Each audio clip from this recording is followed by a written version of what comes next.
Bonjour encore une fois, bonjour à tout le monde, salut, bon dimanche à tous. Nous sommes là encore aujourd'hui, spécialement c'est une journée de l'enseignement. C'est une journée où nous allons partager un enseignement très important. Et le thème du jour va être intitulé de la manière suivante. Nous allons parler d'un point très important qui va vous intéresser, qui va intéresser tout le monde. C'est un sujet que nous rencontrons souvent dans la vie.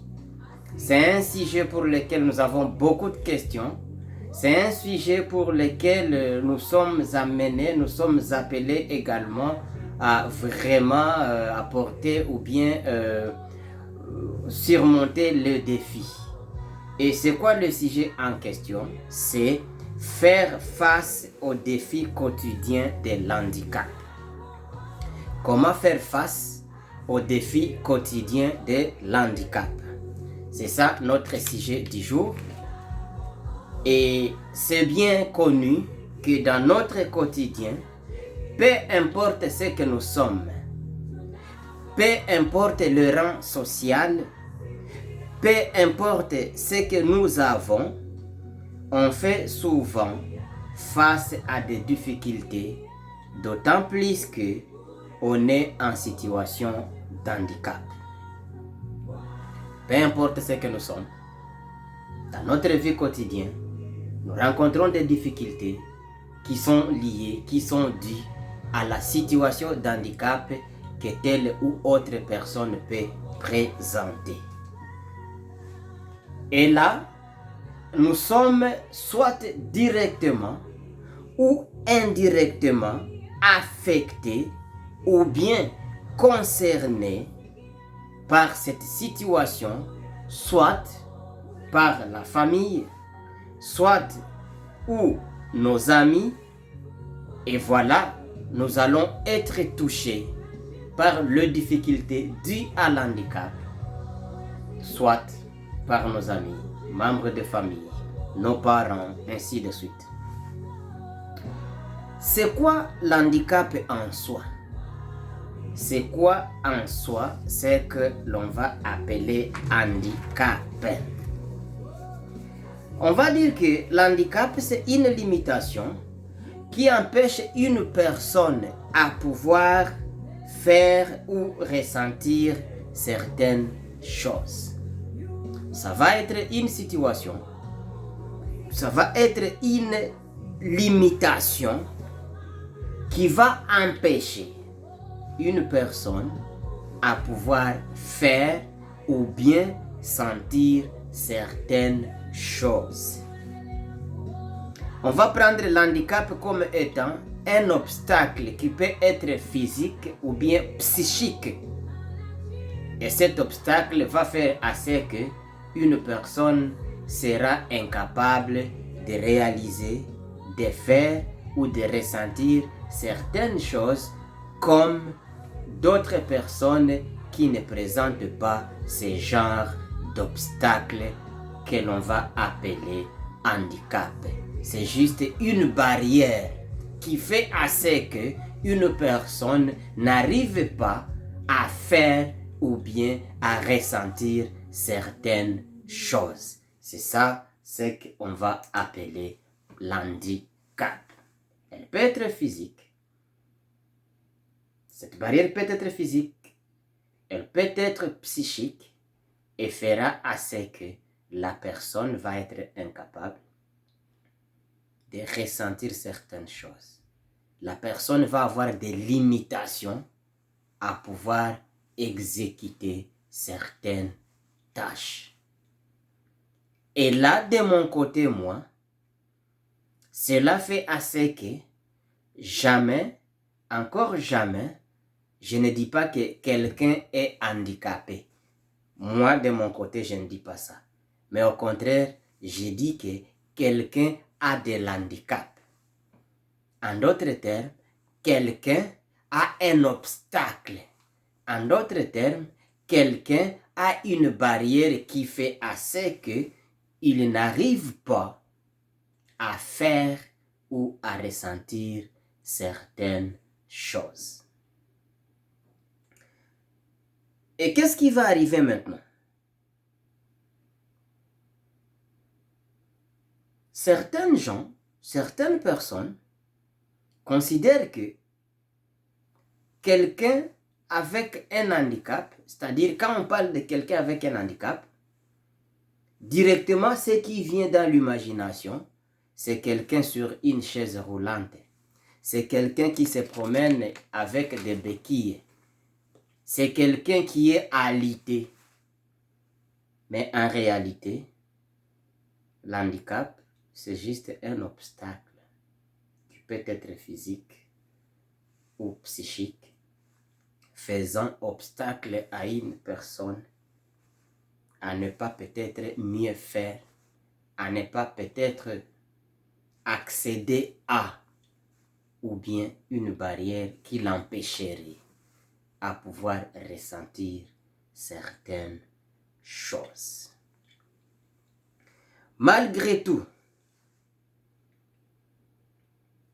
nous sommes là pour relever le genre de défis que certains handicaps nous imposent dans notre vie, dans nos vies quotidiennes. De par mon expérience, moi, j'ai été confronté à un certain nombre de difficultés dues à ma situation d'handicap. À l'âge de 5 ans, je suis heurté à une situation qui fait assez que je présente un handicap, qui fait assez que je présente un handicap physique aujourd'hui. Suite à cela, je suis victime de discrimination, des moqueries, quand bien même je devrais changer des écoles, des lieux d'habitation, juste pour réduire la teneur, juste pour réduire le degré de discrimination, le degré de situation ressentie, le degré de moquerie. Mais, malgré tout, même si je devais passer au travers tout cela, je suis quand même arrivé à étudier. Je suis détenteur d'un certificat en travail social, gestion des cas. Je suis détenteur d'un baccalauréat en études libérales, malgré toutes les situations, malgré les défis que j'ai eu à surmonter. Et ce qui a fait à ce que je puisse y arriver, ça a été la patience et l'endurance. Et là, je ferai appel à qui que soit concerné par cette situation d'handicap, soit en tant que membre de famille, soit en tant que victime toi-même, je t'appellerai à la persévérance, je t'appellerai à la patience, je t'appellerai aussi à l'acceptation de soi. Parce que si tu n'arrives pas à accepter, toi-même, tu vas te poser des difficultés. Mais si tu amènes premièrement à identifier c'est quoi votre barrière, c'est quoi l'handicap qui te fait des limitations, et après l'avoir identifié, être capable de l'accepter, cela fera à ce que tu sois capable de relever le défi relatif. Voilà, on continue. Si je n'avais pas persévéré, et peut-être passer mon temps en train de me plaindre, je ne serais pas aujourd'hui ce que je suis. Je devrais persévérer et éviter à me plaindre. Sinon, en se plaignant, ça ne résout absolument rien. Je vous invite, tous qui êtes concernés par la situation d'handicap, soit à travers un membre de famille, soit à travers vous-même, je vous appellerai à la persévérance et non passer votre temps en train de vous plaindre. Assumez-vous, identifiez l'handicap, acceptez l'handicap et vous serez capable de relever le défi. C'est vrai, avoir un handicap, ce n'est pas un choix que quelqu'un fait, mais c'est quelque chose qui arrive sans notre consentement. C'est quelque chose qui va arriver dans nos vies sans que nous-mêmes, nous ne le voulions pas. Ça nous arrive accidentellement. Je ne vais pas parler des sortes d'handicap, je ne vais pas parler d'origine d'handicap, des causes d'handicap, mais juste je me limite en disant que c'est une situation qui va nous arriver sans que nous ne le voulions. C'est une situation qui va nous arriver d'une manière accidentelle. Et là, il y a une question. L'handicap est déjà là. Qu'est-ce qu'il faut faire pour relever le défi? L'handicap est déjà là. L'handicap vous met dans des difficultés. Et maintenant, qu'est-ce qu'il faut faire face à cette situation?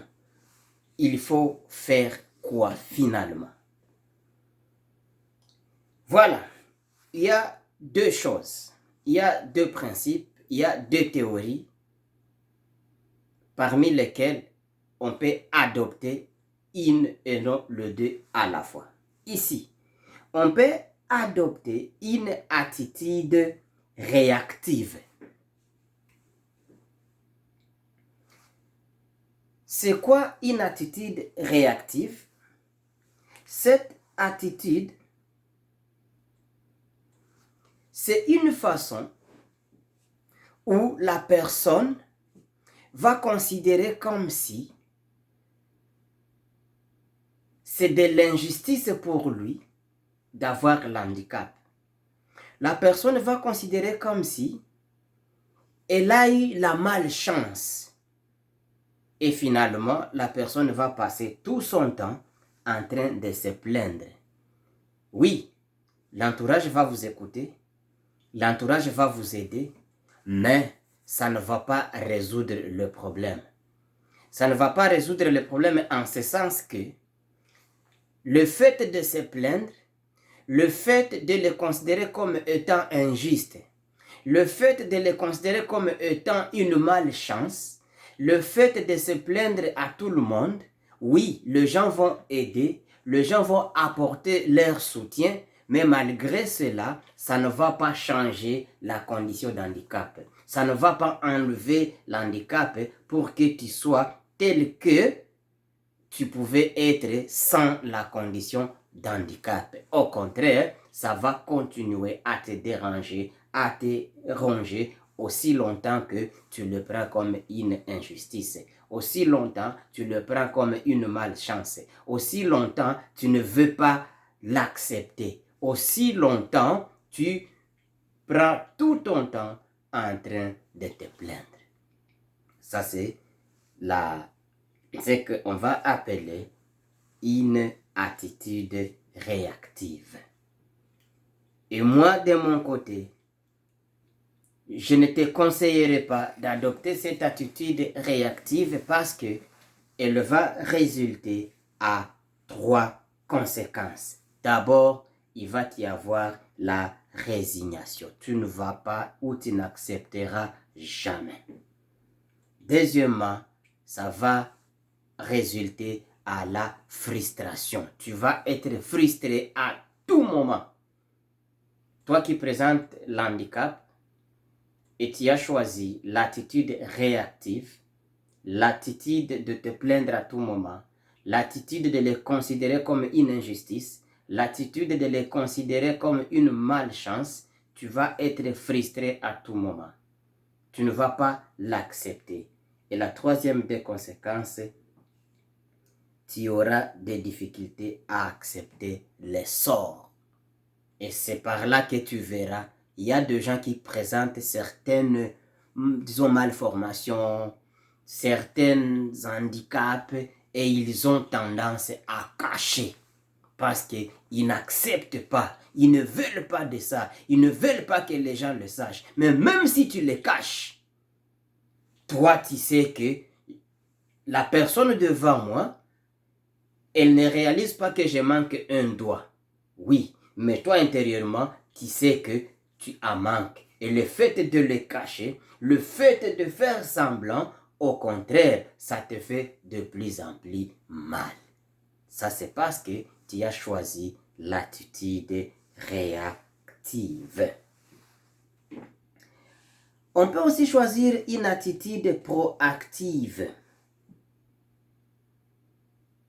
Cette attitude consiste au fait que, une fois tu as fait le constat que tu as un handicap, tu as un obstacle qui te limite à faire telle ou autre chose, la chose à faire ici comme acte proactif, c'est de regarder maintenant, vis-à-vis de l'handicap que je présente, qu'est-ce que je peux faire avec cet handicap? Malgré que l'handicap est là, mais il y a ce que je peux faire. Et c'est quoi?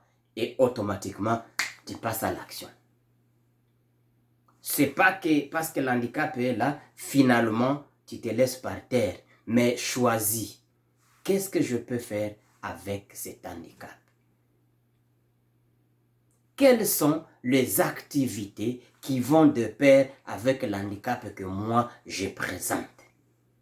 Et si tu arrives à cela, si tu arrives à raisonner de cette manière, c'est une bonne méthode de se choisir les activités qui vont te permettre à faire face aux difficultés que l'handicap pouvait porter. C'est une bonne manière de te choisir ce que tu peux faire dans le cadre de faire face au défi de cet obstacle qui se présenterait devant toi, qui ferait à ce que tu aies des limitations à pouvoir exercer, à pouvoir faire quelque chose, à pouvoir ressentir certaines choses. Tu t'es choisi des activités, tu t'es choisi un plan d'action qui te permettra à lutter contre ou bien à barrer la route aux défis, à barrer la voie aux difficultés que l'handicap pouvait apporter dans votre parcours. Et cela fera à ce que tu trouves une solution à ce que l'handicap pouvait porter comme problème dans ta vie quotidienne. Et voilà, une fois vous avez choisi l'attitude proactive qui consiste à choisir des activités à faire pour faire face aux difficultés de l'handicap, il va résulter 3 aussi choses et qui sont très importantes pour la vie. La première des choses, c'est le dépassement de soi, où on arrive à trouver la solution à ce qui pouvait être problème dans la vie. Deuxièmement, il va y avoir la persévérance. Parce que tu t'es choisi un plan, tu as une activité que tu fais, automatiquement, ça crée en quelque sorte une persévérance parce que tu vois, tu as déjà une ligne de conduite, tu es en train de voir où tu veux être et où tu vas être dans un laps de temps. Et enfin, tu passes à l'action. Tu deviens une personne d'action. Toi, dans ta vision, toi, dans ta vie, toi, dans ton vécu, tu ne vois pas l'handicap, tu ne vois pas non plus le défi parce que tu es déjà en action. Tu es en train d'exercer. Et au contraire, c'est l'entourage qui se posera des questions de savoir, mais tiens, le monsieur ou bien la dame, ce qu'elle est en train de faire, ça n'a pas vraiment de répercussions sur son état physique, par exemple. Toi, tu n'y es pas. Tu vas tout droit au but parce que tu t'es choisi la meilleure des attitudes. Toutefois, vous avez un choix libre de choisir parmi les deux attitudes lesquelles vous pouvez adopter, mais ce que moi je peux vous proposer, ce que moi je peux vous suggérer comme étant les meilleurs, c'est l'attitude proactive qui va consister à te choisir un plan, à te choisir des activités dans lesquelles tu vas être engagé et ces activités vont pouvoir t'aider à faire face aux difficultés qui pouvaient résulter de cet handicap. Sinon, la méthode ou bien l'attitude active qui va consister à pouvoir rester dans une situation de vous plaindre à tout moment, de prendre ça comme une injustice, de prendre l'handicap comme une mauvaise chance, une malchance, ceci va résulter à ce que tu es frustré à tout moment, tu n'acceptes pas les sorts, non plus tu vas être colérique à tout moment, la frustration va te caractériser, il va y avoir la tristesse à tout moment et aussi les rancœurs et un sentiment de puissance et d'injustice, ce qui n'est pas vraiment bien. Rassurez-vous que vous avez toujours des choses à faire pour surmonter les difficultés et améliorer les choses. Voilà un peu ce que j'avais à partager avec vous aujourd'hui. Juste, je voulais en un mot partager avec vous c'est quoi le défi. C'est comment on peut relever le défi quotidien de l'handicap. L'handicap qui est un aspect soit physique ou psychique constituant une barrière ou une limitation à une personne à pouvoir faire telle ou autre chose ou bien ressentir certaines choses. Et puis, je vous ai dit que nous sommes tous concernés par l'handicap du fait que cela peut être soit dans la famille, à un membre de famille, à un ami, à un collègue ou à nous-mêmes. Et cela va pouvoir nous affecter dans la vie quotidienne. Et là, la manière de relever cette situation, je vais parler de deux attitudes. L'attitude active, l'attitude réactive, s'il vous plaît. L'attitude réactive qui consiste à se plaindre à tout moment, à les considérer comme étant de l'injustice et aussi comme une malchance et qui résulterait à ne pas accepter son sort, à être frustré, à être colérique et enfin, la personne est isolée et vivre la frustration et dans l'injustice. Mais plutôt, l'attitude proactive, c'est une attitude qui va faire à ce que la personne soit capable de se choisir des activités à faire pour faire face aux difficultés de l'handicap et ça serait la meilleure des méthodes. Prochainement, nous allons parler de notre sujet dans le même cadre d'idées. Et pour ne pas rater nos notifications, nos publications, je vous inviterai à vous abonner sur notre chaîne YouTube. Merci. Au revoir.